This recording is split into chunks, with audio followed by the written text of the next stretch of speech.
అనంతాచార్యుల వారిని పూర్వం కర్ణాటక దేశంలో పుట్టినటువంటి ఒక సద్బ్రాహ్మణుడు భగవద్ రామానుజాచార్యుల వారి శిష్యరికం చేస్తూ శ్రీరంగంలో ఉండేవారు. ఒకనాడు శ్రీరంగంలో ఆయన అనుగ్రహ భాషణం చేస్తూ రామానుజులు అన్నారు, తిరుమల కొండ మీద విశేషమైన చలి ఎముకలు కురికేస్తూ ఉంటుంది.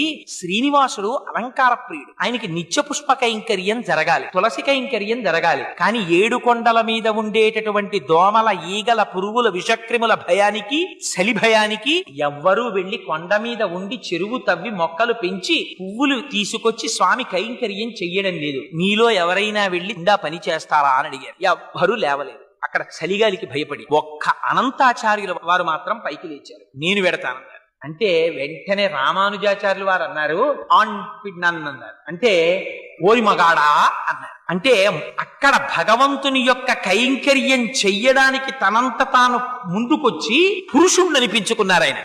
ఆయన వెంకటాచలంలో చెరువు తవ్వి పెద్ద పుష్పవాటికని నిర్మించి దానికి కూడా తన గురువు గారి పేరైనటువంటి యామనోత్తరాన్ని పేరు పెట్టుకున్నారు. పెట్టుకుని అక్కడ నుంచి పుష్పాలు తెచ్చి వెంకటేశ్వర స్వామి వారికి సమర్పించేవారు. ఆ రోజుల్లో వెంకటేశ్వర స్వామి వారు మాట్లాడేవారు. తొండమాన్ చక్రవర్తి మీద కోపం వచ్చాక మానేశారు మాట్లాడడం. అందుకని ఒక రోజున అనంతాచార్యులు వారు కూర్చుని పువ్వులు కడుతున్నారు. ఆయన పువ్వులు కడుతుంటే ఈయన నిష్ఠ ఎంతో చూద్దాం అనుకున్నారు. వెంకటేశ్వర స్వామి అర్చకుల్ని పిలిచి అనంతాచార్యుల్ని అర్జెంటుగా రమ్మంటున్నానని చెప్పు, వెళ్ళి కబురు చెప్పన్నారు. అర్చకులు వెళ్లి అనంతాచార్యులు నీతో మాట్లాడాలట, వెంకటేశ్వర స్వామి వారిని మీరు రమ్మంటున్నారన్నారు. ఈయన హాయిగా ఒక బాసుం పెట్టేసుకుని ఆ పువ్వులు కట్టుకుంటున్నారు. ఈయనన్నారు, ఆయనకేం పనా పాడా, హాయిగా పీఠం ఎక్కి నించుంటాడు.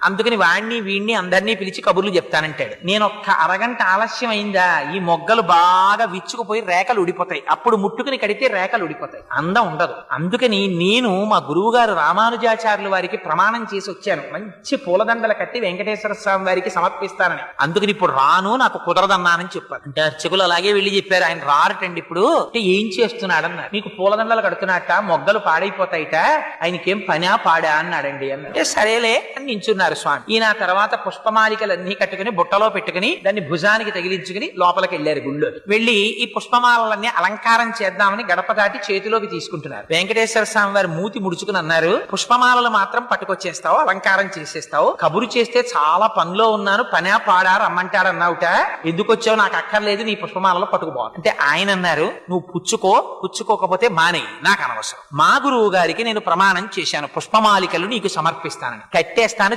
తెచ్చేస్తాను, ఇక్కడ ఉన్న తలుపు గొళ్ళానికి తగిలించి వెళ్ళిపోతాను, నువ్వు వేసుకోకపో నాకు అనవసరం, నా మాట నేను చేసుకుంటానన్నారు. అంటే వెంకటేశ్వర స్వామి వారు అన్నారు, నిన్ను ఈ కొండ మించి బయటికి తోయించేస్తానన్నారు. అంటే ఈయనన్నారు, నువ్వెవరివి తోయించేయడానికి, నాకన్నా ముందు నువ్వు వచ్చావు అంతే, ఇక్కడ నువ్వు 100 గజాల స్థలం వరాహస్వామి దగ్గర పుచ్చుకున్నావు.